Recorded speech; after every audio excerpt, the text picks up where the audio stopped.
Hey, what's up guys, Bashir here. I'm bringing you another Battleground from this Pandaria beta.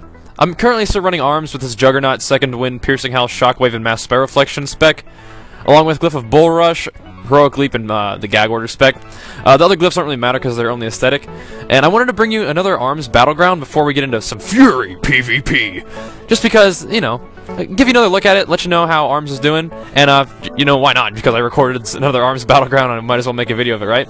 So, I'm still liking arms, you know, I've thought about it some more, and I'm realizing, especially sort of explaining to people in the comments, because sometimes people are like, oh no, they're dumbing warriors down, and I was like, all you really lose is the necessity to rend. I mean, stance dancing was already kind of out of the game, and, you know, I know that I, as a warrior, I just macroed in whatever stance I needed to be in into my macro, like for disarm, for example.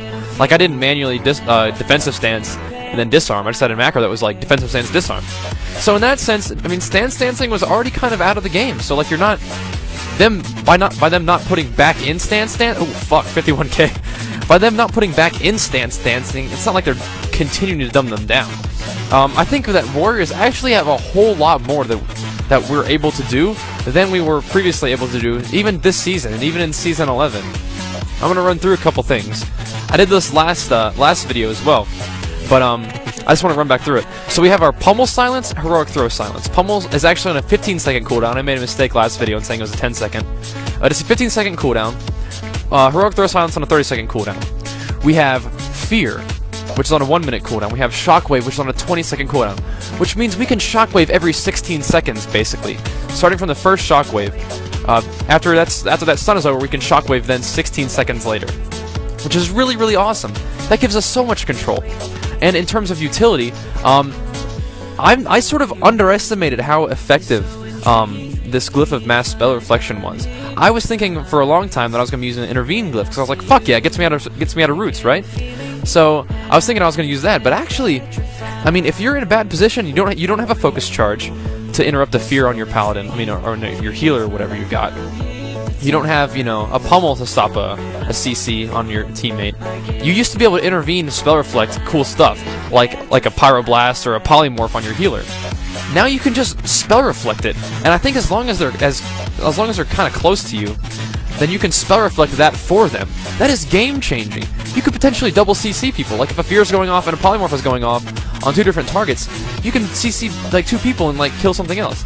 That is a really, really good. And spell reflect is only on a 25-second cooldown now. I don't know if it's any different, but you can also glyph that if you decided to glyph your spell reflect. So it's on a 20-second cooldown. On a 20-second cooldown, you can stop all CC on your team or yourself. So you can pummel silence, right? I'm just thinking about this. I used to play when I was leveling, and I was so impressed at how well you could control casters. You're doing a similar thing here. So you can pummel on a 50-second cooldown, silence on a 30-second cooldown. I'm gonna say stun on a essentially 16-second cooldown if you're just controlling one caster. And then whenever you have a period of time where you can't interrupt them, you just spell reflect, and you spell reflect for your entire team. And you spell reflect 2 spells being cast on yourself, 1 spell being cast on your entire team.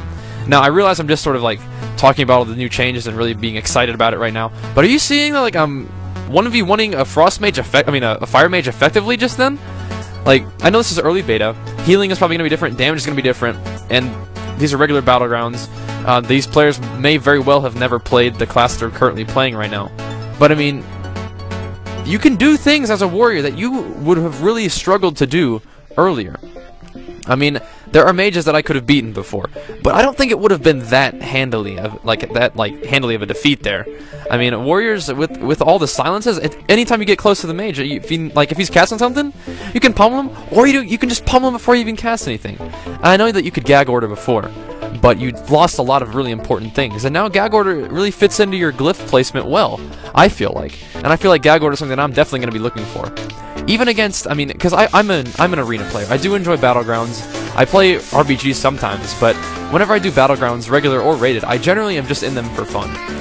Arena is the thing that I take more seriously. I mean, it's a game, and I enjoy the game, and I play the game for fun no matter what. But arena is what I sort of have like as my serious sort of thing about the game. Like, I like to play arena to be effective. I like to improve at arena, and that's sort of my serious thing. So when I think about my utility in arena, I'm very excited. Against teams like with a melee cleave, like I have when I think about my gag order aspect of my spec, my glyphing, I'm like, well, how's that going to be effective against melee teams? I mean, of course, they have a healer. You're going to silence their healer. And if these melee aren't getting heals and you can shockwave both of them, then you're going to be getting, massive peels on them. If there is ever a CC that's going to go off from anyone, I mean, you can just mass spell reflect that and keep any sort of CC off of your own players. Like if the paladin's going to come in for a Hodge, you see him sprinting across the map. Whereas in the past, you might have to throw a focus charge on him, get him in a throwdown or a fear before that Hodge goes off. You just see him sprinting over to your teammate, and you can throw up your spell reflection. And you realize that other teams are going to have to fake your spell reflect. Like, you have to fake counter spells. Like, I'm thinking about, on the other team right now. Like, if you're Warlock, I run WLS a lot. If you're Warlock and your Shaman's Wind Shear and Counterspell are up, the other team's going to have to fake and be very careful with their casting. And when they're casting CC, you could even reflect an initial, like, UA or something, let alone a Fear or a Polymorph. These people are going to be very, very mindful of your Spell Reflect, and I'm not going to be surprised at all if Spell Reflect goes up on the interrupt bar for Mist of Pandaria's sort of add-ons patch. So this gives Warriors a lot of things that we can do to be helpful on our arena teams. We were traditionally a damage dealer with just a little bit of CC to help out. I mean, and Warriors can be played well. A well-played Warrior is a very devastating thing, and I love playing a Warrior. There's not really any other class that I want to play, but I'm just really okay. Here's my like one recklessness this whole match. I know it was on a monk who has no resilience, but it's still pretty exciting to see. Relatively bigger numbers than you're used to seeing in the beta, because resilience is really reducing your damage quite a bit, and healing is making it hard to kill people just because healing's so out of scale. But I do want to gush a little bit more about how excited I am about Warrior utility in arena.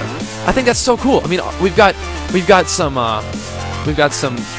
utility and defensive cooldowns that are going to be a lot better for us. I think that our die by the sword, I think that's what it's called now, the parry thing, that's replacing retaliation. It parries everything, but it also reduces your damage taken by 20%. So even though casters aren't going to be even though casters aren't going to be affected by your parry, you're also just going to take less damage. So, and that's a 2-minute cooldown. So you're gonna have a 2-minute cooldown that's a damage reduction cooldown. So that's gonna be even helpful against just like caster cleaves. If you're in a rough spot and you want to pop a defensive cooldown, I mean, you might not have a regen if you're not gonna spec in a regen anymore, but you can pop this cooldown and take 20% less damage to get yourself in a little bit better of a spot. You still have Rallying Cry. You might not have regen now, but you're gonna have this other 2-minute cooldown. I do die there, but I mean that's just what happens. I mean, I'm gonna stick around in mine until I die. I'm just killing people. That's what I want to do in Battlegrounds. I want to get a feel for my damage. I want to get a feel for my control. And even though it's not arena, you still get a feel for it. But yeah, Warriors have a lot more. I don't know if our defensive cooldowns are going to be the same. I mean, Shield Wall is still a 5-minute cooldown, but we get this retaliation thing, this die by the sword thing, which is on a 2-minute cooldown, which is cool. I also like Thunderclapping. Thunderclapping actually does damage now, and I can't tell if it's just because it's out of scale for 90, or if it's actually going to be a sort of viable global cooldown to use. Like a lot of times, you don't really want to waste there's other cooldowns that can be used other than Thunderclap. But now Thunderclap is one of our most utility rich abilities right now, because it puts the general Thunderclap debuff on them, slows their attack speed, it lowers their physical damage dealt, it also applies your bleed effect, and it does pretty good damage. So this is now, I understand. I mean, I play a Warrior, and I love the Warrior class so much. But people might not be as excited about things as I am, but even little things like Thunderclap being good again, that's exciting to me. Spreading the bleed like that is awesome, I think. And I know I've just been gushing about how exciting Warriors are, and I really understand that it is early beta. There's lots of changes to be made, lots of things to come that, might switch around the amount of damage we do, might switch around, the cooldowns of our abilities. But as Warriors stand right now, I'm very, very excited and very, very happy about them. And this is like a 10-minute video, and I think it's almost done, but I could gush about how good Warriors look for much longer than this. I'm so excited about our utility. Our damage is probably just gonna be, it's not that high right now, but it'll probably change. It'll probably I mean, our damage isn't high, but as you'll see at the end of this Battleground, I mean, I think I was pretty high up on the damage charts by a good margin. That might just be because, I know how to play my class, and a lot of people are testing out new classes, but I don't know, guys. War's looking really, really good, and I hope you guys are enjoying this Mystic Pandaria beta footage because I'm gonna keep it coming. Thanks for watching, guys. Peace.